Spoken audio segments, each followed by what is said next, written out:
Welcome to the Lions Danivore podcast. Your host, Daniel, right here. And I am so privileged right now to welcome Selena Fox, founder of the Carnivore Community Worldwide podcast. The links are in the description below. You could find her in Instagram, YouTube, and TikTok. Selena, welcome aboard. Oh, thank you so much for having me, Daniel. I appreciate it So I very. I came by your page and I'm like, wow, this is such a great community. And I was just hooked episode after episode after episode. And I'm like, wow, you know what? I gotta have you on the show. Oh, Eh, nice. But I want to know your full story. What got you into this journey of carnivore just to share with me and the entire community? Absolutely. So, um, it kind of started fairly haphazardly. Hmm. Um, if I don't think anybody just automatically wakes up and rolls out of bed and is like, I'm going to be carnivore today. I mean, I don't think that's like our first thought, although we probably should make that our first thought. Absolutely. But basically, it started back in 2017. I was diagnosed with stage 3 FTC, so follicular thyroid carcinoma. I had a 4.3 centimeter tumor on my right thyroid lobe. And when they did the first biopsy, of course, they were extremely concerned. They were worried because the level of cancer cells that were prevalent in that biopsy, they were worried that it was spreading to other areas with how far along it was progressed. And my endocrinologist at the time, I live in a very small town, was like, these are your two options. You have removal with radiation therapy, or you have radiation therapy and, potential removal as well. It was like Mm. there was no option. You do this and this, or this and this, and they're both the same. It was just like, Right. okay. And I was like, is there really nothing else to consider for this? And he was like, no, there's nothing else. These are your only options.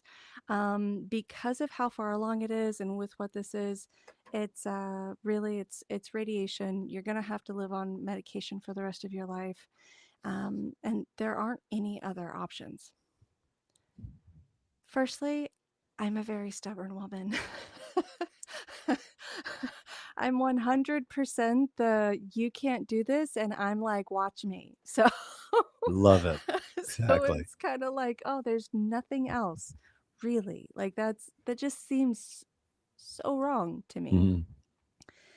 The idea of like living on a medication for the rest of my life as well was very much like a hard wall no for me. Mm. Just like it immediately is like, oh God, like I'm not that old. And now I'm going to be living on this like synthetic produced medication forever. Like, Right. that just is Right. like, really, guys? This is our answer to this? Now, mind you, I do recognize that, yes, thyroid cancer is a highly survivable cancer, but every single person, minus a small handful of us, it's because they went through radiation, they Mhm. went through removal, or they went through chemo, and now they live on, like levothyroxine or what is it, something or another. I don't Mhm. know. I've never been on any of them. so, Awesome. I'm so, loving this. I'm loving the perseverance. I love this. and it was like, okay, I walked out of the doctor's office, and at the time I was a single mom, Mm. and I was like, what am I going to do? Because one, being told this, story that a lot of people are told more frequently nowadays, and going, how can I go through this when it's just me and my kid? Mm. Like what's the answer? What's the option here? And I went home like determined. I understood very clearly that like if this is going on inside my body, it's because I've done something to it. Mm. And Wow. I I never realized how many people don't look at things that way. Like, that's not a common thought process. Right. But my mother was very like hippy dippy, homeopathic, Mm, type of woman. And so, that whole concept of like nothing in the world happens unless, you're responsible for it. Even if somebody else does it, like if it's in your field, you got to own it kind of stuff. So I think that's what gave me that kind of concept of, okay, what have I done to myself to create this environment that my body is not producing healthy cells?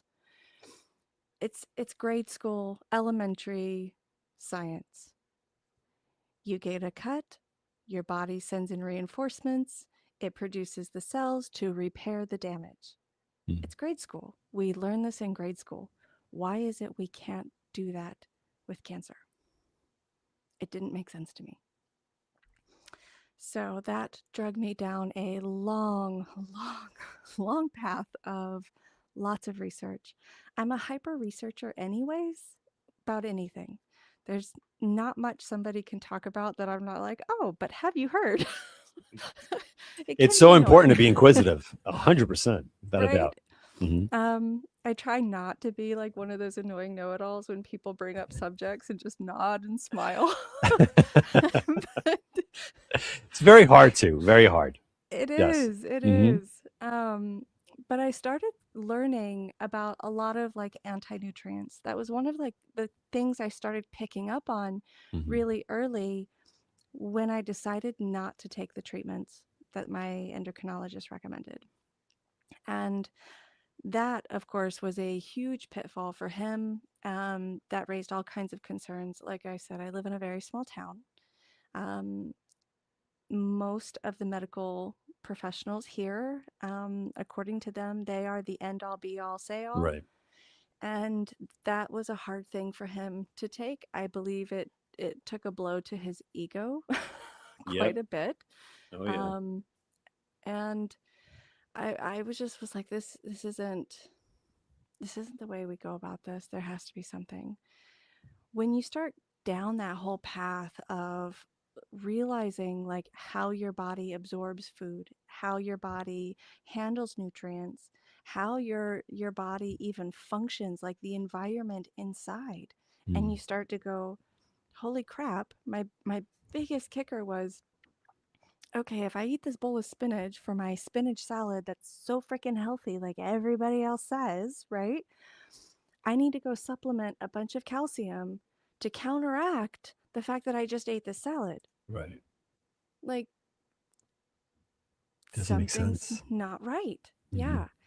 Oh, I ate this, and now because I ate this, now I need to go take this because I know that it's robbing my bones of this, or it's robbing my, vitamin of that, or this. It is like, okay, I'm on a hamster wheel Right. of a supplementation cycle based off of eating healthy food. Hmm. It just, it's It's not like jiving. such an asinine concept.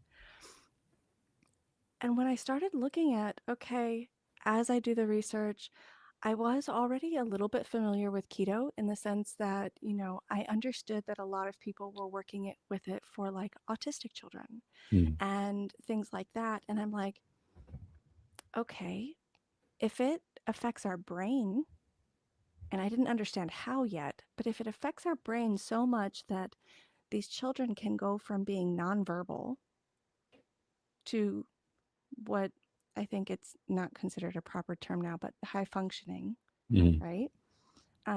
And forgive me, guys, I don't know what the proper term is. But, you know, to go from nonverbal to completely speaking, functioning, being able to interact with people in a normal setting, what's happening? Why Right. is that? I started immediately learning about goitrogen plants and I eliminated those immediately. Mm. So I hopped on keto and I pretty much called myself keto for like a long time, but I was much closer to like animal based to where the only other things other than meats, fats, and dairies that I had was blueberries. That was Mm. it.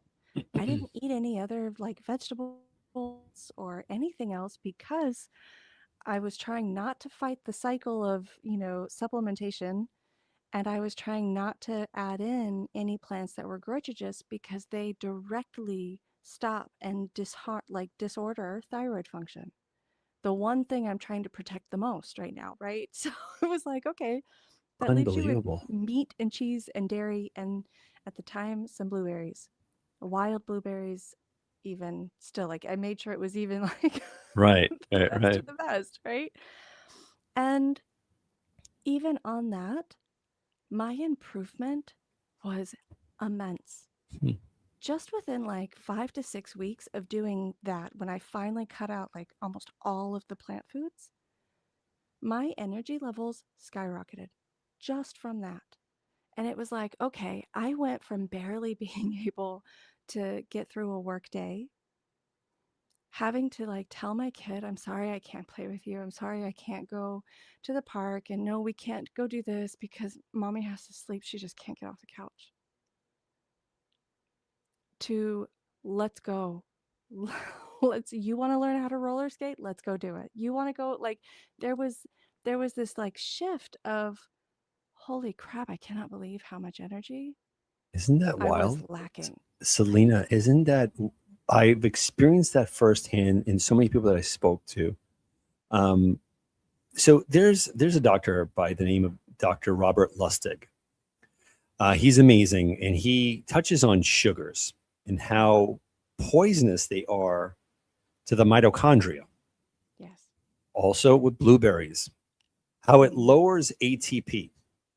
yes. And sugars also mimic, not as toxic, but mimics cyanide. Cyanide also lowers ATP. Yeah. That's because I needed to get to the nitty gritty as well, just like you, right? Like I'm Yeah. like, all right, why am I feeling like crap? Why? I Yeah. have two beautiful daughters, and I get back from work, and I'm just done. Yeah. Same thing. I stopped the sugars, and I felt an endless supply of energy. Mm, Has that stopped? no. No. Not crazy. Yeah. I mean, I've had a few days, like I'm not going to sit here and be like everything's always picture perfect no matter Right. what. Like that's unrealistic. And it does drive me nuts to see that in the carnivore space that it's not represented enough that like we do go through cycles of experiencing emotion. We're not Hmm. always like butterflies in sunshine all day long, Right. although we are more often than we're not anymore. It's like that part is is probably like I think one of the best side effects that you Hmm. get from being carnivore because I mean now I'll be 42 in a couple months Awesome. and it's not a big deal for me to keep up with my extremely wild 3-year-old. Right. Right. So it's like, thank all that is because he is something else on like, level 9. I hear you. Like, I hear you. It's something for us parents. It's something else. for Like we have sure. to eat this way in order to reach that same level and Yeah, mentality. Like we have to. But that's for the sure. not for nothing, right? But that's the No. beauty of this. Hmm. It turns us back into a kid a little bit when we're playing with our Yes. kids, and it allows time to settle. It Yeah. it just there's a moment where I'm there with my daughters, with my wife, and I'm like, this I'm enjoying this. I'm Hmm. not just here for a moment and then leaving. It's just all togetherness. And I get it. And I think Yeah. that is one of the best parts of being a parent is seeing that energy of your son Yeah. and you feed off of each other. That's Oh the yeah. beauty of it. Keep going. I'm Oh sorry. I yeah. keep cutting you off, No, but I'm like, you're this is fine. great. No, you're fine. I'd have to say, like, even more so too, like I watch it with my husband and my son. Mhm. I get to experience that from such a like a beautiful aspect of going so I have two boys I have one that's 18 and one that's 3. And it's a different life experience with my 3-year-old because, I'm married to my husband and he gets to be a part of this world, Mhm. whereas I was a single mom since I was pregnant with my first one. And getting to watch that, but with him being carnivore, I'm like, holy crap, like our youngest gets a whole different parent experience Mhm. than even what I got as a child. And my parents were like fairly around, I Right. mean, Right. like Right. as much as like the next neighbor, I guess. But it's different. I mean, it's so different. And I wouldn't trade any of that for the whole world. Like Right. none of it. Um so yeah, I don't so where were we? Well, how I look at it is how the evolvement of the individual going through this diet, right? The maturity aspect. I'm 44, and I feel 24. I'm not going to say 20. Almost got me. No, 20. I feel like that, Mhm. invigorated.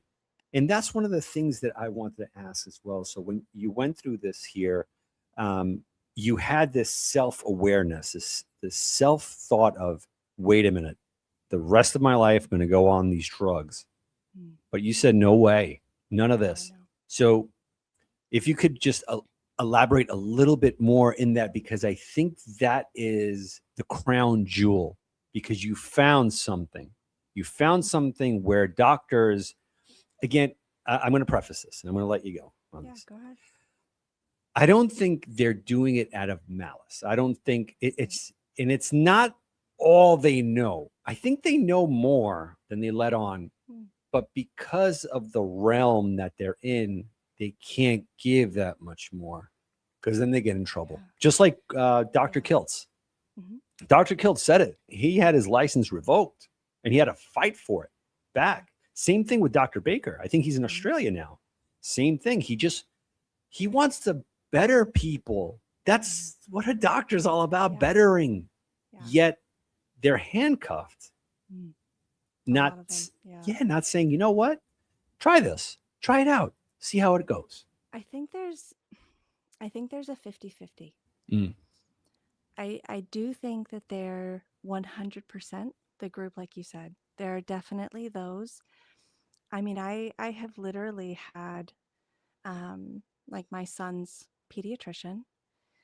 He's full carnivore, my youngest. He's full carnivore and mostly raw carnivore. Mm.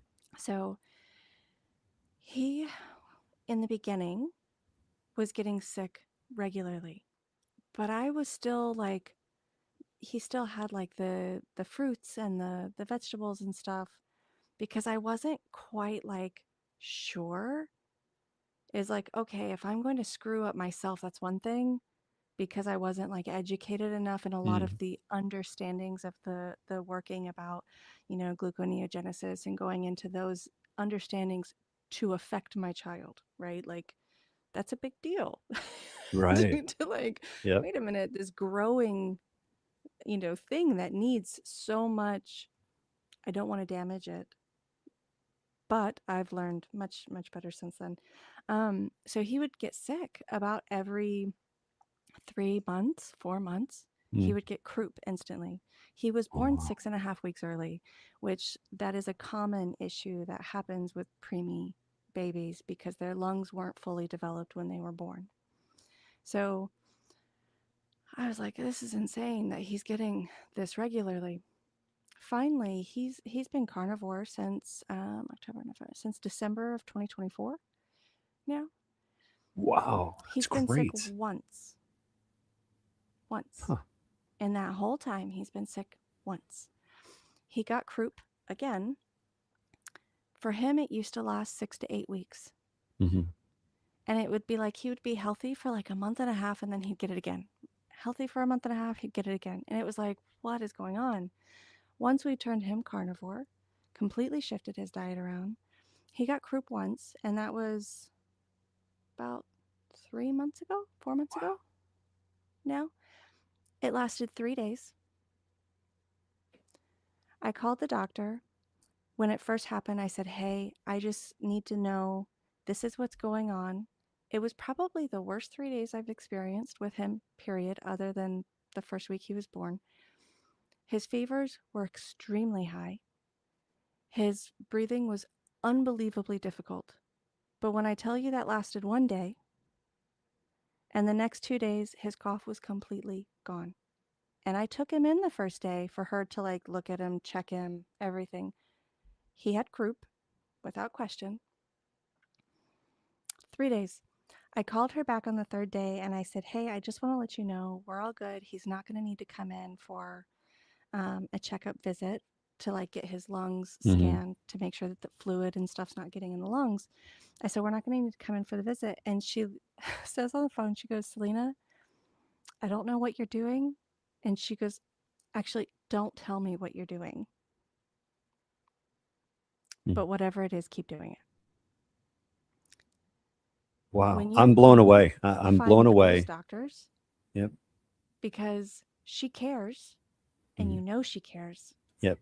but you know she's handcuffed. By those words, of course. Mm-hmm. By those words. It's crazy because so many of them they want to treat the symptom. And that's why I wanted to pose the question, why is there such a nefarious reign over food and medicine? Is it more that they want to keep us sick and tired, or is it more that they want to keep the masses dumbed down for easier manipulation? Sorry if it's a loaded question, No, but it's like I'm in that rabbit hole, mm-hmm. and Welcome. the that's what I was about to say. I'm not the only one in there, Uh-uh. and I'm like, and I find friends in there who were making fun of me before, and we're looking at this and we're like, there's gotta be something more than just keeping people sick because of the Mm-hmm. processed foods, because of you got to take this drug, you got to take this drug. There's, I think it's more of the control Mm. aspect. What are your thoughts on that? I would have to say that I agree with you pretty much completely. Um, I've said even in a couple of my videos, and I've said in a couple of the lives that we've done, it is hard to control a mass group of people if they have a will or thought or notion of their own. If they are not able to cognitively decipher and discern Mhm. between what is best for them, what is best as a whole, or that something does not make sense, if they cannot decipher this cycle and have their own ability to think through it and process through it, they are easy to control. They're easy to manipulate. They're easy to be able to get that mass herd to do what they want, when they want, and where they want it done. Right. It's easy. I mean, look at what happened a few years back. And Mhm. I'm cautious because I know that there's trigger words on these platforms, but You don't have if to you tell me. I got canceled. that's I'm telling you, right. I had another podcast, and I got, and I'm like, what freedom of Hmm. speech? Like we're just Yeah. conversating, and Yeah. then, No. Yeah. No. thanks. Yeah. See you later. But But if you mhm, looked at that experiment, and yep. I'm calling it that very purposefully, if you Hmm. did, what happened to humanity as a whole, and not just in our own nation, worldwide? It was like I sat back and I remember watching, and it was probably about the week that it was announced that I Hmm. looked at my husband and I said, "Everything's about to change. They're about to take complete control over everything that's possible, and they're wanting to see who will follow along. Right. How easy is this? And what can we get away with?" And it's hard because I look at it and, when you're talking about these situations, you're not just talking about some random person down the street. You're talking about your parents, your grandparents, your aunts, your uncles, your cousins. You're talking Mhm. about your own family who's being Brainwashed. purposefully brainwashed. Hmm. Yeah. Couldn't agree more. That's one of the things where we could actually intertwine this, Mm. because how I looked at it, and it was arduous. I think for anyone that would think outside the box, and I think this was premeditated for many years, and I think, Mm. not to be a pessimist or whatnot, but if they did it once, they could do it again. But Mm. they did it with our food pyramid for over so many years. Mm. Get away from the fats, get away from the meats. Eggs, it raises your cholesterol. You have any, if your cholesterol is above 300, you're going to die. Don't And do it. that's crazy because, Crazy. 60 years ago, that wasn't even the case. 300 was at least normal. That was like minimum normal. Hmm. Minimum normal. The fact Absolutely. that Kellogg is even allowed to still be on the shelves, anything produced by a company that's even related to them, I think should be illegal. Just my Especially that they opinion. have a box that's called Special K. Like, guy, get that off the shelf. You know what I mean? Yes, It's I do. acceptable. Now, Hmm. same thing with us, right? We're leading Yeah, this life. Again, we're like, I'm not a demonizer. I'm not like, right. oh my God, how dare you eat this? Whatever Right. works for you, whatever works, Hmm. it's all good. But just the mere fact when there's a question of, oh my goodness, you lost so much weight. How did you do it? All right, you know what? They posed a question.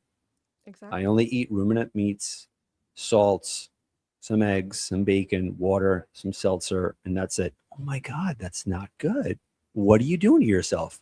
Yet, if that same scenario, I would have responded with, well, it's easy. It took me some time to get the insurance authorized. I'm on this GLP-1 drug called Mhm. Mangiare. It's Italian. It's like, Mangiare. right. And they're like, yeah, oh yeah, yeah, that's good. That's I great. know. I It's know. it runs parallel with each other on how we can't even question. And if we question, we're the Yeah. outcasts. How do you feel about that?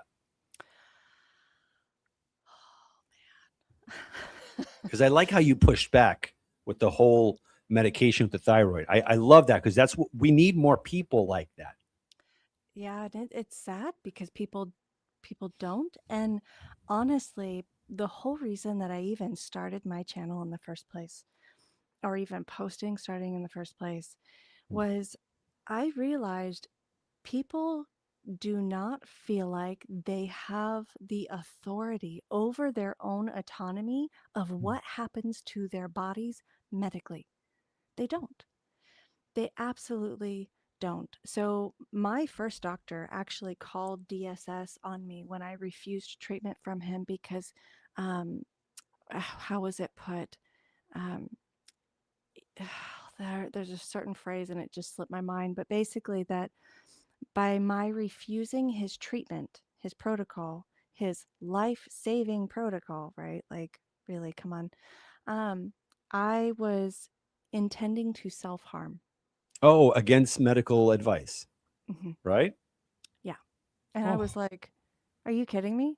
So I was checked out for 3 months. I had to have DSS come and check on me and do surveys and sit with me as if I was some crazy psychotic person because I did not agree to his medical professional opinion. right. An opinion, Mhm. a suggestion, not a requirement. Right. That that alone made me realize, one, and this is kind of why I said earlier that as far as like doctors go, I think there's like 50-50. Right.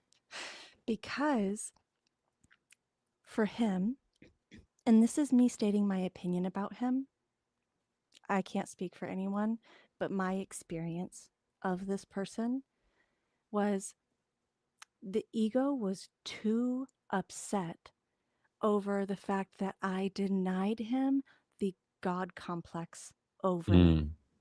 Mm, right. And that part was like, holy crap, how many other people did not feel like they had the right to decide something over their own body, Hmm, their own health, and their own medical advice for themselves?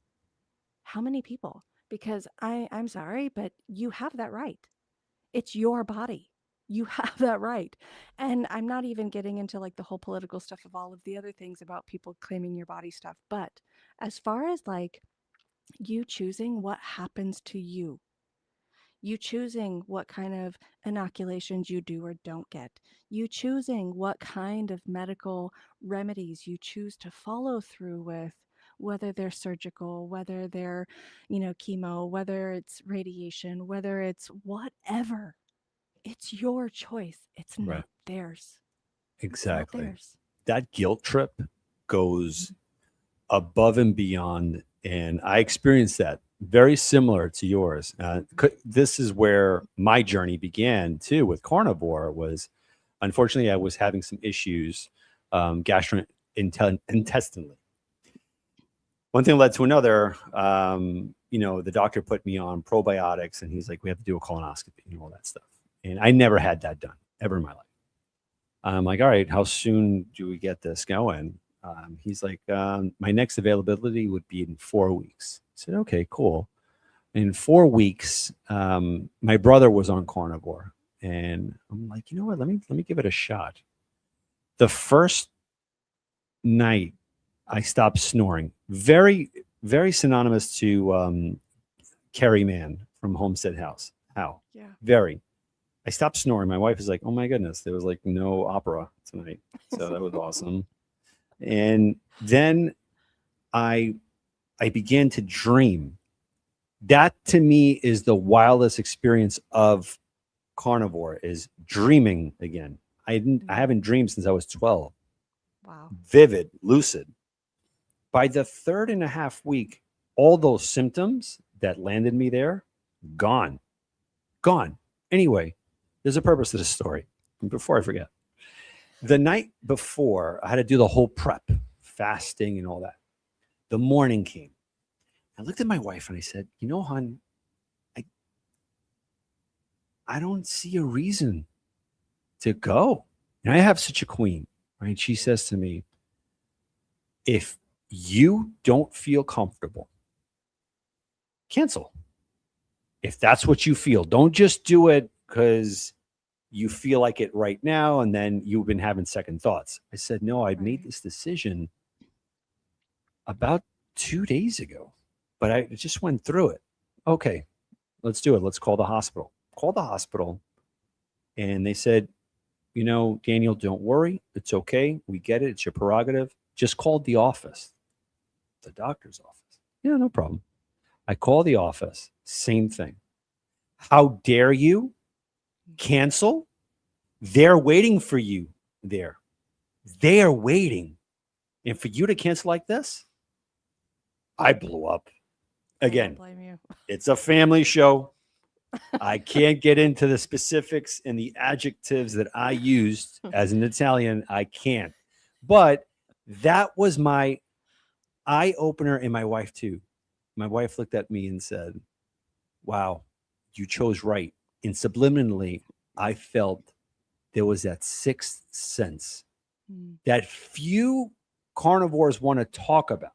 And I think it's huge, the Yeah. sixth sense, where Mm. just like how you've experienced where autonomy, this is my body. Mhm. Opinion, excellent. Opinion, I'll write it down and I'll assess, I'll see what's the best outcome for me decision wise. But Exactly. when you bully, that's not good.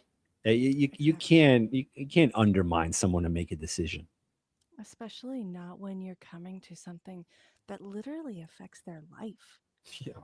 Like, no matter what, every time you go in for an x ray, every time you go in for, anything that requires some sort of manipulation to the body Mm. in any way, you are affecting that person's physiological being. Right. how can anyone bully somebody or guilt them or make them feel like they are not smart enough to make a decision for themselves? Hmm. That part, oh man, if most of like my family or friends are like, "Oh, Selena's so sweet until you push her button." Awesome. I'm like, "I am," Yep. because Great. ultimately love is above all. Hmm. You want to take away somebody's rights, somebody's autonomy, somebody in any way or harm them, I can't stand it. Like it's a Same way. big no-go for me. No go. And that's a hard thing. You talked about the sixth sense on carnivore, and I Mm. find it funny how I don't think a lot of people who are carnivore talk about it, because I honestly am not sure that they're 100% sure of what it is they're experiencing. That's crazy you say that because I thought about that yesterday around this time walking upstairs. And for me, and again, this is subjective. This is for me, I'm Christian and I find that spiritual. I feel that that link is up and the temptations that come across, I can not easily. I'm not going to, puff out my chest and say, oh, it's easy now. I see. No, no, that mental battle, I have a leg up. Like when there's something that comes through my head or I'm about to get into an argument, there's that pause of saying, think this through. It's going to take a second to make this decision. But within that second, it feels like an eternity Yeah. because I see the ramifications. Mm. So when I make that decision, I know it's the right one because it's not knee jerk how I used to be, or fog headed, like couldn't find a word, whatever the case is. But I feel that now my relationships have gotten better. I'm able to understand people better, um, and I'm open to a lot of different ideas and hearing different perspectives. And again, not getting political, but No. even the political side, I'm Mhm. looking at different angles in which I thought I was more towards one side, and I'm not towards the other side or anything of that nature. But Right. just looking different perspectives. That's Mhm. it. And I think that's the beauty of trying to understand each other, in the long run. And that's one thing I wanted to ask you with this, the sixth sense. Do you feel like your decision making has become even that much more on fire than how it was before? Yeah. I'm less haphazard, if that Mhm. makes sense. Like I'm not as what is it, like one of those Bumble toys that like gets dropped and it just kind of like bounces off of Right. whoever. Yes. I'm not like one of those anymore, whereas I used to kind of experience life a little bit like that, particularly in my early 20s. It just kind of felt like, oh, whichever way I got pushed, right? I Mm-hmm. just sort of went and worked with it that way versus having the ability to kind of, like you said, like pause and go, okay, this is the route that needs to happen. All right, this is what needs to be done here. Um, that part for sure. And I would say that started even like when I started keto, I could already see a shift over, because I mean you're finally starting to get like real nutrients without a bunch Mm-hmm. of like, garbage attacking it from the other the Right. other side. So I would say yeah. I mean it's also easier for me to process. And that part, I think, some people find annoying. I've always been one of those people who listens to things really quickly, and I tend to, like, if I listen to an audiobook, it's like, you know, two and a half, three times speed minimum. So I'm able to kind of like catch that just so much faster. It's Wow. really great for research. Isn't that great? Yeah. It's For sure. illuminating. It is for sure. So I have a question reeling this back, right? When you Okay. started going on carnivore, Mhm. how was the friends and family, how do they take it? Like, wait a minute, you're doing all meat, eggs, like you're doing everything that they tell you not to do. What's going on here? Yeah. So it was really interesting. We started official carnivore. And I say official like I had been researching carnivore like officially for 2 months Mm, and not just and I was like, "Oh, this is kind of what I've already been doing." Like, okay, kick the blueberries. Ron, by the way, that's why the blueberries went. I didn't necessarily have a negative per se effect, except I did get rid of all of the cravings. Once the blueberries were out and it was like full carnivore, the food noise that people talk about, the still thinking about the stuff, but it was like I had the willpower to not eat it anymore, but I still thought about it. mm, That went right. away. So I didn't realize that that was a negative effect I was experiencing while I still had. But once it was eliminated, I was like, oh my gosh, I don't have to live in suffering. Like Mm, this whole concept of a kind of a sense of deprivation in a way, but like I'm choosing to do this because it's better for myself, and look at how much better I feel. But God, I still want that donut. Like, right. Yeah. it's That like law of attraction, all for the right, wrong reasons. right, exactly. So that was why blueberries got kicked to the curb because we decided to do carnivore like fully. And I told my husband, who, mind you, had not done any of the stuff I had been doing already. He was still a pretty standard diet, for the most part. He still ate his pizza and his Papa Mm, John's, and, he got whatever he wanted when he was out at work. And everything at home that I made was pretty keto, except for he still had like snacks that he got, mm. those sort of things, right? So his transition was a little bit rougher than mine. But I we can just empathize. I get right, it. I can Absolutely. imagine. Hmm. Um, so the day we started was October 14th of 2024 of official full-blown carnivore. And I had convinced him, and I say this purposefully, I convinced him that let's just do this for 90 days. Do this with me. Come on, like, what could it hurt? He was experiencing some skin stuff. He always thought he was like healthy, like, oh, Right. I'm good. I don't really have anything going on with me that's wrong. Yeah. Until 90 days later, holy crap, I didn't realize, that whole Wow. thing. Yeah. But when we decided to start in October, we didn't even look at the calendar to like realize when we were starting to go, oh, Thanksgiving's next month. Mhm. Christmas is right after that. Yes. Yep. And we did like 90 days. We are one of those people, like, if we commit to do something with each other, it's like a competitive game on.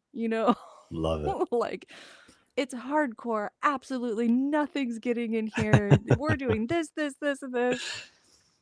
So it was rather interesting to go through, and none of our family really realized until having to sit with us through the holidays.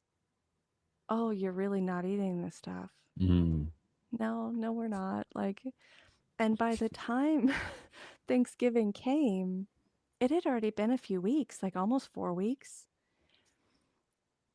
And we didn't really want it. It was like, okay. The part that was most awkward was just like, I said to my husband on the way home from the Thanksgiving, was like, I miss the nostalgia of having the stuff, but I mhm. don't want the food.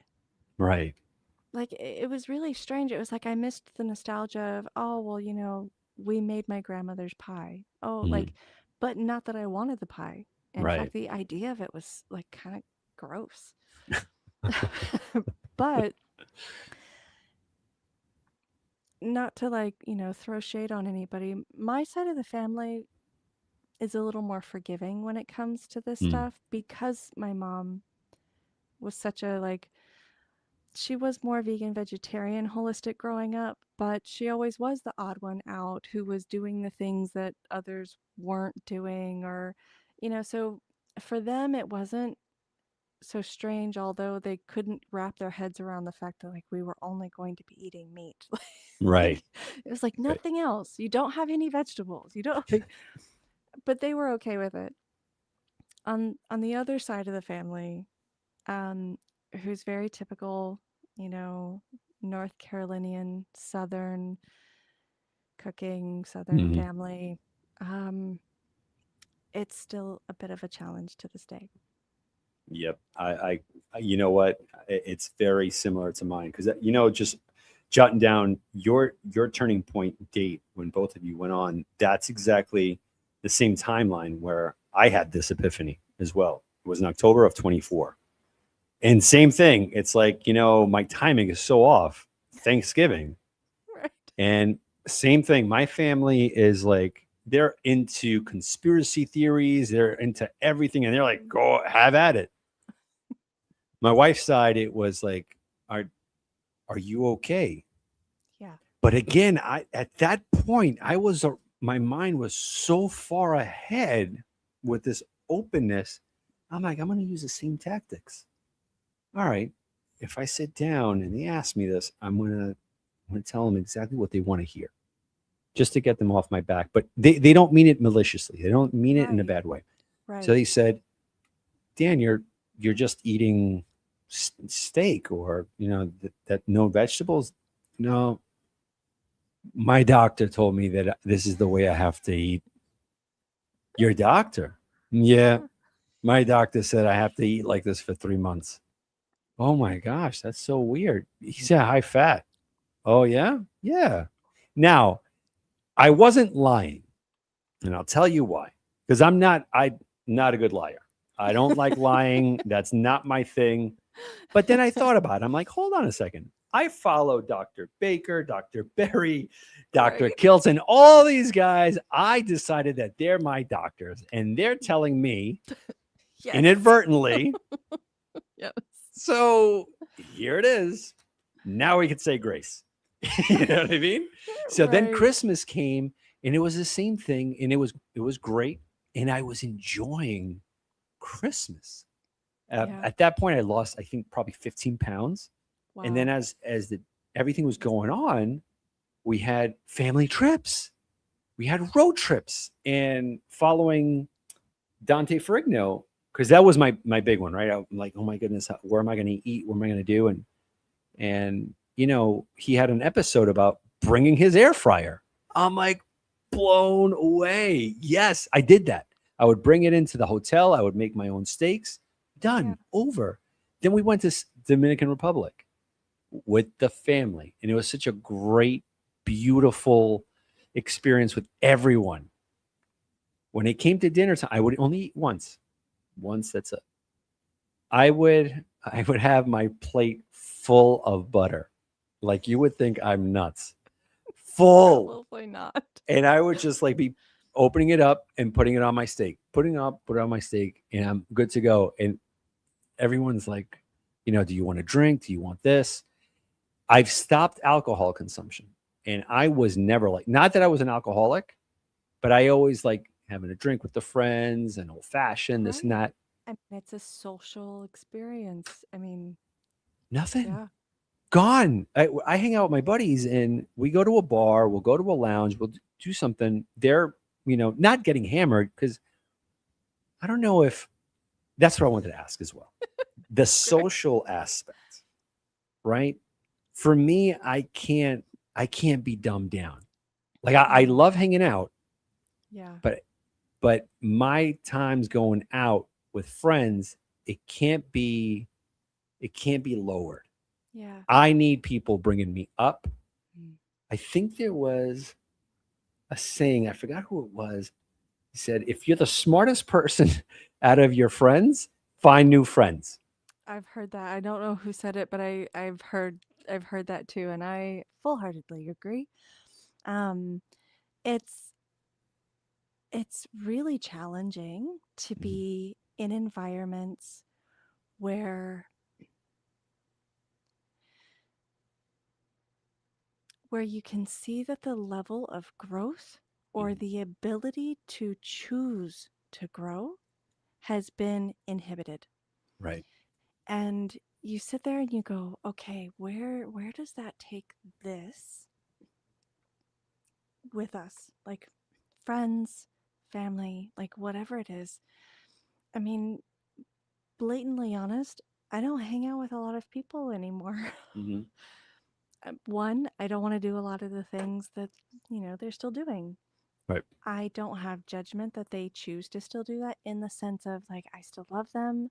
I Hmm. want the best. I just can't do those things anymore. And I think that that puts a lot of people in a position that they become more uncomfortable to be around you than really Mm. you are to be around them, Right.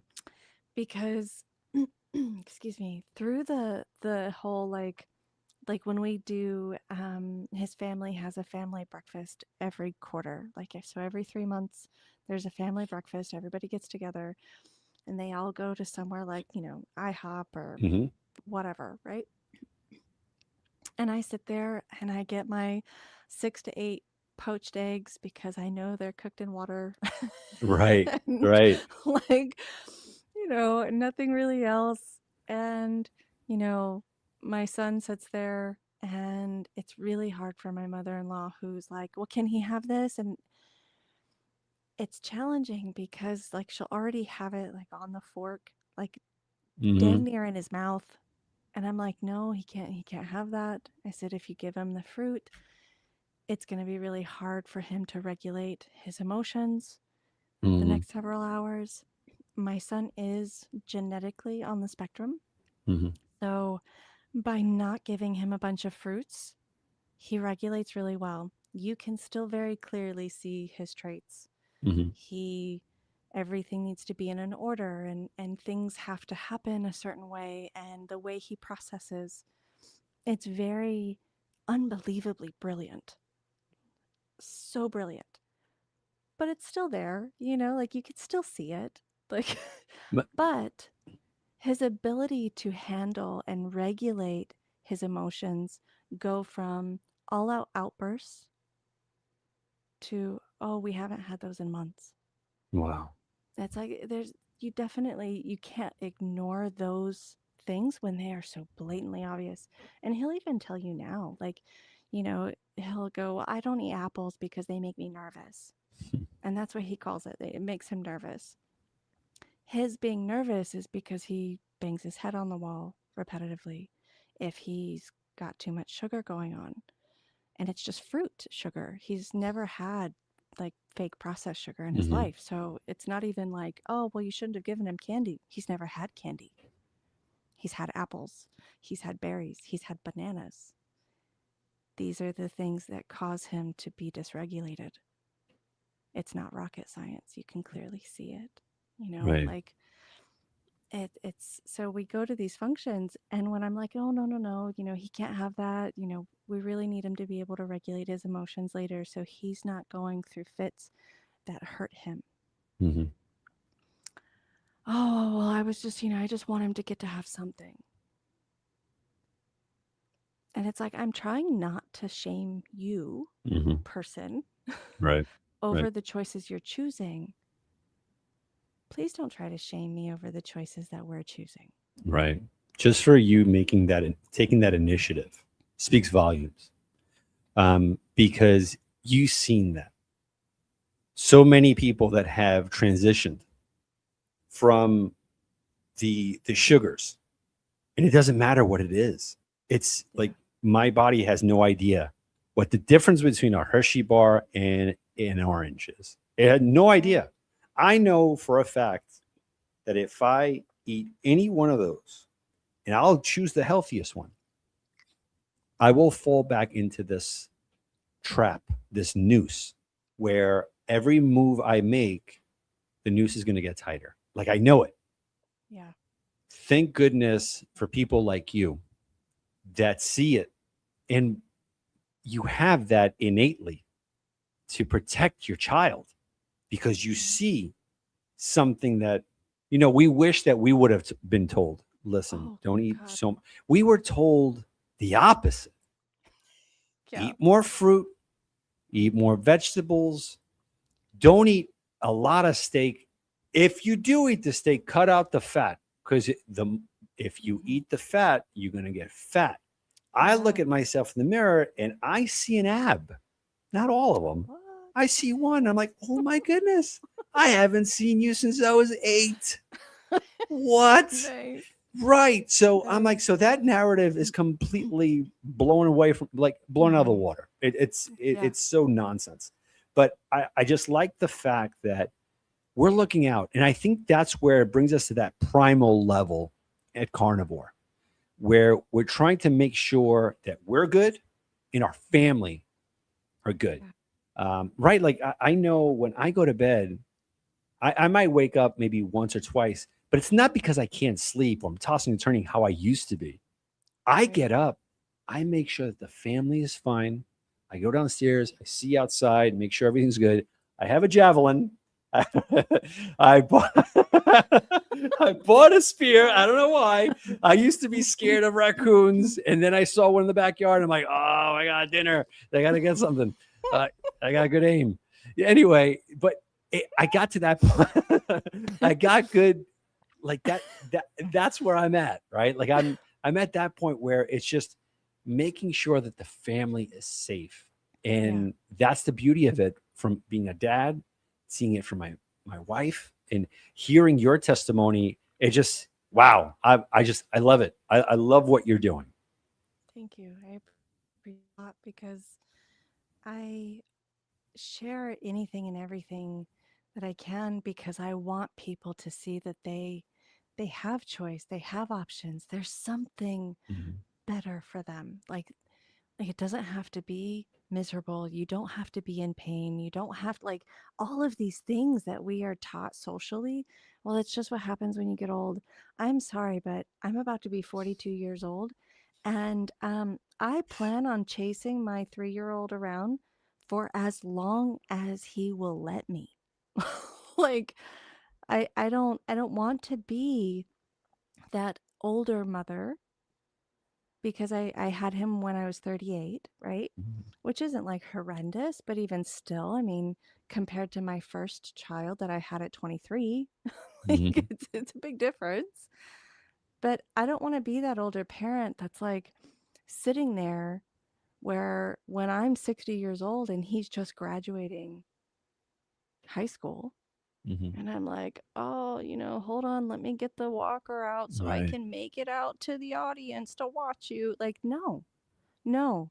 My goal, my plan, as best as I can achieve it, is I have to live to be 100 years minimum. Mhm. Like, that's the least amount I am working for. The least amount. If my youngest child has me until they are at least 60, I feel okay.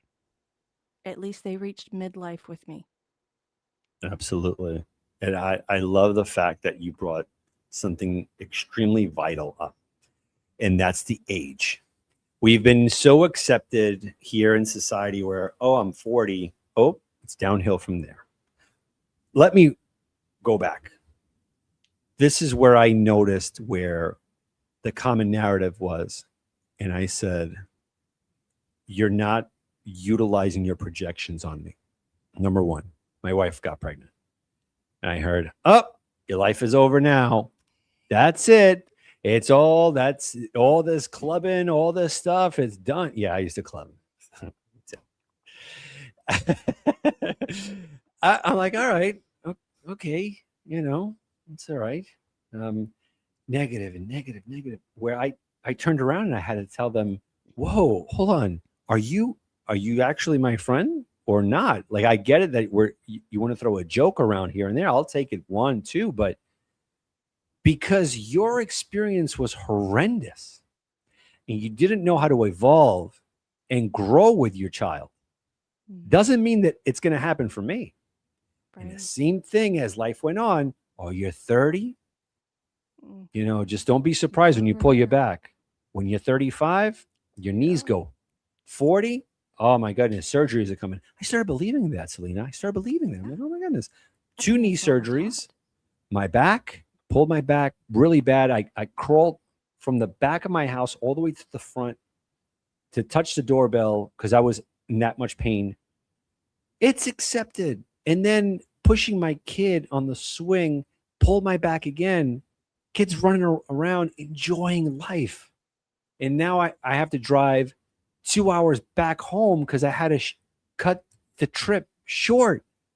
Mm, Now with this, it's different. Like you said, you mm, want to get to a high number, 100, and enjoy that. yeah. I wanted to ask, have you seen, or maybe you have family members that were older, maybe Mhm. 70 years old, 75, and they were Oh, they were on I've it. got better than that. I've got better than that. My grandmothers, both of my great grandmothers on my father's side, lived over 100. Both of Mm, them. I played with them. wow. I played with them. Not only did they live over 100, I think my grandma June died at 107, and my Mm, grandma Green, I believe she passed away at 105. wow. Okay. Great. Mind you, when I was playing with them, they were already in their what, 80s, 90s? Mm, I mean, and I look at that and I go, and I wasn't just playing with them like, oh, I sat on the floor and they watched me. Like, I remember them chasing me down the hall, playing hide and seek, popping in and out of the doorways to be like peekaboo, right? mm, And I remember thinking, oh, this is so cool. They were my great grandparents. They cooked. They drove home. wow. Like Yeah. my grandma June ran and lived by herself the entire time. She cooked all her own food, she farmed all her own food, she grew all her own food. She primarily, when I look at it, had a animal-based diet. The only vegetables she ate were seasonal because of her crop growing when she made her own little personal garden, right? Mm, And then whatever it was very minimal. She didn't eat them every day, but she did eat that chicken every day or that deer or that rabbit. She did do that every day. She did eat butter and lard, bacon grease mm, almost every day. And I go, huh. But yet my grandparents, their children, both died in their 80s. And some still go, oh, that's still like they made it really far. Yeah, but their parents lived 20 years longer than they did. right. Right. And now I look at my dad, same lineage, right? Same family line. My dad, who's 62 years old, can barely walk, is every bit of close to 400 pounds. My dad's side of the family is kind of like a big family. You know, they're 6'4" is like the average height, Mm, and they're proportional 6'4", proportional 6'7". You know, like they're not scrawny mm, tall. They're like stout, but they're not 400 pounds stout. Like, that's right. not what your body type is supposed to be. Heart conditions, drinks every day, hardly eats red meat, don't get the fat, eats garbage every day. Like, pretty much, I mean, I say garbage, but like all processed foods. Right. But they're heart healthy. They're good for your heart. It says it Yeah. on the label. Right. It's what my doctor suggested. Telling me, oh, Selena, they came out to visit for the first time. This was a little hard for me. They came out to visit for the first time. I hadn't seen my dad in 18 years. Wow. And he's sitting at the table, and I'm eating at least 2 tablespoons of butter in my six Mm, eggs. and, and he's like, Selena, you shouldn't have that much butter. right. And I'm like, Dad, really? Right. Because I seem to be doing better than you were at 40. And he just kind of looked at me, and I said, I'm not trying to hurt your feelings, but I'm just saying you might want to take a look at how this has panned out for you. I've reversed my cancer diagnosis. I've lost 112 pounds. I've beat Hashimoto's. Hmm. I beat infertility. I don't think what I'm doing is harmful in comparison to what they've been told is healthy for them. 100%. It's just the division with how this dichotomy of a world is. Yeah. Like, I think so many people are blinded. I know I was. So many of us were I was because we're too. trying to do the right thing and we're following these top officials, and Mhm. it's just like leading to slaughter Yeah. Well, as the opposed to FDA wouldn't hurt us. They approved it. It's okay. right. And they're horrendous. That Mhm. I don't trust them at all. Me neither. In none of these entities, none of They're them, because businesses. They are they're businesses. businesses. That's all they are. And it's up to the individual to choose to be awakened. Mhm. Say, all right, whoa. And it's kind of like that movie of the Matrix. It's just Yeah. like that. Like the more I watch that movie, the more it seems like it's a freaking documentary where you Especially have to nowadays. oh my goodness, just to be unplugged, Yeah. not being part of this system. And it's true. It's not to get crazily like sci-fi and whatnot. It's Right. true. I It's know. to just step away from this nonsense Take and seeing yeah. things differently.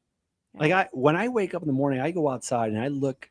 Number one, I count my blessings. I thank God. But I look at the sun. I look at the majesty, just the how beautiful everything is, Mm. as opposed to staring at my phone. Mm. You know, and I'm guilty of that. Oh, same. I mean, same. We live in a society. It's hard not to Right. be a part of that um, system that works that way. I mean, most of us, like because I work remotely, I can't not look at my phone. Right. And so it's like, you I do my best to not overly shame myself or guilt trip myself over how much I do have to be at a screen Mm, because I'm like, well, okay, what am I doing to help myself in lieu of the fact that this is what helps feed my family? Okay. right. Like you said, sunlight every morning, not a question. It's mandatory. I don't care if it's snow, I don't care if it's Mm, raining, I don't care if I can even see it. right. Like It's there. just go out there. And that is something I give major kudos to my husband for because unconsciously, without knowing, when he met me almost a year after I was diagnosed with cancer. And I, at that point, had decided I wasn't going to get married. I wasn't going to even date people. I was like over it. I am Mm, done, especially now, right? Like, the only thing I need to focus on is how am I getting better and my kid.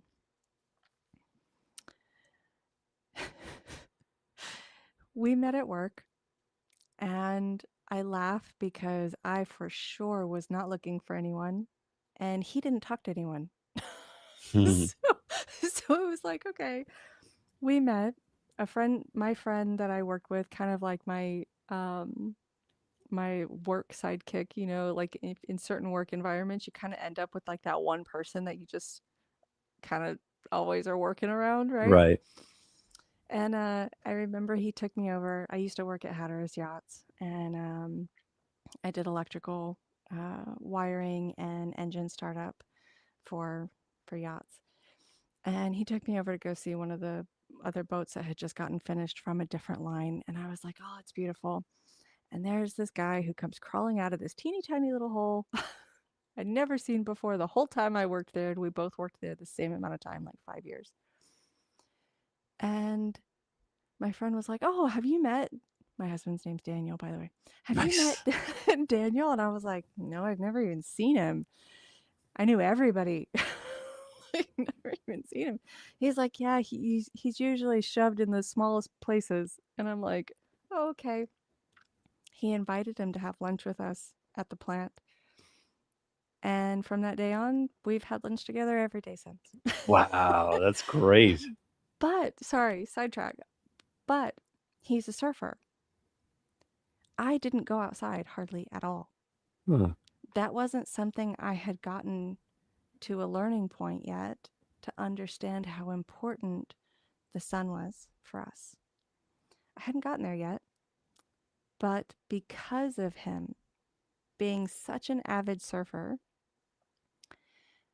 he was dragging me out to the beach, and we would get to the beach at like 5:30, 6 a.m. every morning, and we would leave by like 11:30 at night. Wow. So I was getting to watch, and of course, where I live, the sun rises directly over the shoreline. Hmm. I was getting to watch the sunrise, inadvertently repairing myself Right. almost every day And grounding too. and grounding. I know, right? So I tell him constantly, he unknowingly helped heal me without question. Wow. Because once we started to learn, and mind you, I didn't really start getting into the understanding about the sunlight and the grounding. And I like knew grounding, but Hmm. like really, like how much, once you really start to get into it and go, oh, holy crap. So it's a game changer. It It is. is. It is. Until probably about 4 years ago. And it's like, because of him, Mm. I I think my healing journey like probably elevated 2 or 3 times fold because of it, without question. Without So question. so important to have the right partner. So important. I mean, I I can't say more great words for my wife because it's the same thing. She's my backbone. You know, Yeah. I know where there are a lot of people that, their spouses would say, don't do the carnivore. Don't do it. It's going to Mhm. cause a heart attack, this and that.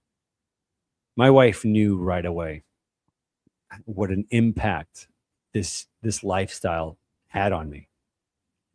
And to the point where we're at her parents' house and she's making sure that the kids are good, this and that. She's on a different side of the room. And I joked and I said, you know what? I'm going to have some cake from the across the room. She yelled, no, you're not. No, you are not. So then we got home and I said, why did you say that? She says, because I love the new Danny. That's the one that I Mhm. fell in love with. That's the guy. And I said, don't misconstrue why I asked that because I loved it. I love that you are sensitive to this, that you don't want to lose this because I don't want to lose this either. Our relationship has become even that much more tight knit. The communication that we have between each other has elevated. Um, she can't do carnivore, but I need to be on carnivore in order to get to her level, if that makes any sense. Like to Yeah. like we've like I was a volume eater as well, right? Like I couldn't stop. My wife, on the other hand, and her family, they would eat. And then when they were done, they finished. But the plate was still there was still food on the. I didn't know what that is. I didn't Mm. growing up in my house. That's frowned upon. How Yeah. dare you do that? We came from a small village in Italy, from Italy. It cost us a lot just to eat a little piece of bread and you're leaving. So that gets within your subconscious and you keep thinking, you keep thinking, you keep thinking. And then I started asking my wife, I'm like, why do you leave food on the plate? She's like, I'm full. I I don't, but I'm like, and you don't come back later to eat. She's like, no, I don't need it. So some people have it. Yeah. I don't. I Yeah, don't. I didn't either. But I had such a horrendous relationship with food. Like Mm, it was so bad. Um the generation like you're talking about that came before us and bled into our generation mm, um was like the pinnacle of margarine being introduced, low fat, um, Weight Watchers was at its like yep. climax peak of, Mm, whatever that is. And I was raised by single mom as well with my aunt. And as I'm acting it, the psychology runs deep because even my grandmother was part of the whole like I don't know, like I don't remember what the pills were called in the 60s, mhm, but it basically was like speed and mhm, they just didn't eat. right. But you pop those pills. That was my grandmother, my Mm, mom's side. And my mom and my Aunt Sasha, and I look back and I go, you guys were not even big, but yet in their heads, they were massive. They were wow. both a part of Weight Watchers, where everything was based off of a pound. You lose a pound, you get a coin. You lose a pound, you get Right. a coin, or Hmm. whatever, right? Yep. Like this accolade for doing something. And inadvertently, my mom had become anorexic and bulimic at the same time. Mm, And she was hospitalized a few different times because of this. So while I'm growing up, these are the scenarios I'm watching. You eat, right. cabbage soup because they're negative calories, and don't forget to eat your celery, baby, because you can eat as much of it as you want because it's negative Absolutely. calories. Like Hmm. these conversations as a 2, 3, 4, 5-year-old are what I'm hearing, and she didn't do it maliciously, right? Like Right. that's just Exactly. what she was in her own psychosis of. We are a very curvaceous family. Hmm. Even at our smallest, we're not sticks. So it's like she was trying to fit into this mold of like the 1960s, 70s supermodel. There's like they're practically dying as they walk across the stage. Like this, Right. Exactly. we can't fit that model, mom. I'm sorry. Like, it's not possible. But they were trying to because that's what was on the magazines. That's what they were being told. That's what Weight Watchers was shaming them Right. because they didn't lose that pound. My mom would eat a half a cup of yogurt. She would feel guilty about it. She would go throw it up. And Mm. then she'd go to Weight Watchers and they would berate her because she hadn't lost 5 ounces. Yep. And I'm like, she So, bicycled back and forth. She literally she was an aerobics instructor at the same time. And I'm like, holy crap, like, how did you even survive when I think about this? So my relationship with food was very like psychologically pretty screwed up. hmm. I fortunately never did the whole like throw up my food and that Right. sort of thing. But what I would do unconsciously is I just wouldn't eat. Mm. I would eat one day. The next day, I would have 3 or 4 cups of coffee and forget to eat. Oh, wow. And it truly wasn't like oh my God, I just shouldn't have food. But there was this idea in my head that, well, it's okay if I don't have food. Right. No, it's not okay. Like, Exactly. it's not okay to Hmm. not give your body nutrients. So, food for me was kind of very similar when I did start to go through like really emotional things or have traumas in my life when I was a bit older. Food became comfort. Mm. And that part was like really weird because I ate in secret. It's like, oh, I already had lunch, but then I would go home Hmm. and while everybody was in bed, I would go ahead and maybe I'd go make another plate. And then, like, and it was like, okay, nobody talked about Right. that in my family. But when you look back at like the history of that, it's like, oh, I had a pretty screwed up psychosis with food Mhm. inadvertently. Because I mean, still to this day, I could tell you every food on Weight Watchers that was a free food. Right. Like, Yeah. like, what It the was hell? devised for that. It was Mhm. devised for like an inadvertent shaming Mhm. where you needed to follow their rules. Yeah. And kind of subliminally they were going at your autonomy of you Yeah. can't make your own decisions unless you're going through our regimen. Yeah. And that's the thing, right? They take this approach. It's not only them, it's again, whether it's the pharmaceutical companies, the agricultural industries, they go that route where you can't live without them. Yeah. And they exploit your addiction. They Mm. exploit the eating disorder as opposed to helping you. You know, as opposed to when you finally create order, you create peace. They don't want you to find that peace. They want you to be stuck in a rut and being dependent. And that's where the GLP-1s come in. The Yeah. GLP-1s, now you have famous individuals promoting it, and the person that says, I don't have willpower. I don't have that in me. I wish I had what you had, Dan. Like I hear this. I'm like, you have it. Mhm. You have it inside Yeah. you. No, I don't. No, you do. But when you say you don't, You're you are, reinforcing that. yeah, you have Yeah. it. You just need to take a step at a time. And it's so rudimentary. You have, it starts at birth. You can't walk quick. You crawl Mhm. first. It's little incremental steps and you'll get there. But if Absolutely. you put these barriers around you and saying, nope, nope, nope, nope, you'll never be able to walk. You can't. So that's No. where I wanted So, to ask one final question.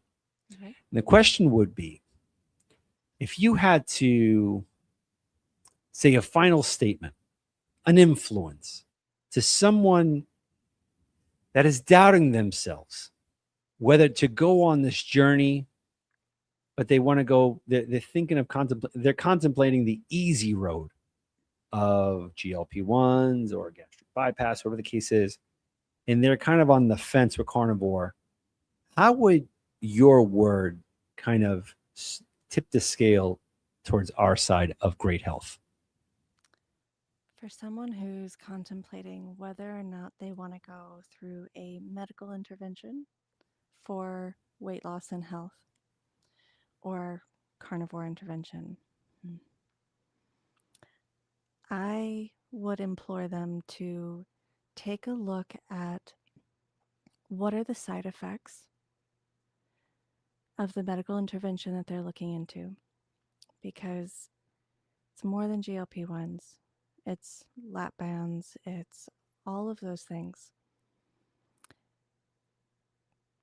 I would beg for them to go and look at all of these patients and find them online, what they look like 1 year and 2 years post. Specifically, what does their hair look like? How does their skin look? And then, if they have the chance, ask them, what all ailments or issues have they had during the last 2 years? Don't ask them because of. Just ask them, what all have you gone through in the last 2 years? Have you had to have any surgeries? Have you had any major issues? Because I will tell you, firsthand experience, every single person I know that has either gone on GLP 1s, like high dosing, microdosing, not so much, but high dosing, full dose GLP 1s, or has gone through any kind of stomach smaller surgery. There's two different kinds you can get, the lap band and something else. I can't remember what it's called, where they actually staple the stomach smaller. Mm. All of them You can see their scalp through their hair. All of them. Not one, not two, every single person I know. All of them have come across severe illnesses and have all been hospitalized 2 to 3 times within the first year and a half after taking these supplements or going through these procedures. Every single one of them. But the doctors tell them it's not related. Hmm. That's the part where I would beg for them to take a look and go look at the general health in comparison of the person 1 to 2 years after, comparative to somebody who's gone the carnivore approach, and what does their health look like? How is their hair? How is their skin? What kind of major atrocities has their body gone through in the last 2 years of being carnivore? And I beg for somebody to find me one person who's been carnivore for 2 years who has told you that, oh my gosh, my body is completely shut down on me. Hmm. You won't find one. No, you won't. 100%. Selena, I appreciate you taking the time coming on the pod. You are always more than welcome to hop on whenever I have a live stream. Thank you for your wisdom. Thank you for sharing your story. Yes. And I appreciate you immensely. Where can people find you? You're more than welcome to find me on Instagram at Primal Fox Health. I'm on TikTok and YouTube under the same name. Or you can also look at our community. We are the carnivore community worldwide on Instagram and YouTube as well, also called TCCW. Link is in the description below. Selena, have a wonderful night. Pleasure to You meet do the you. same. Thanks.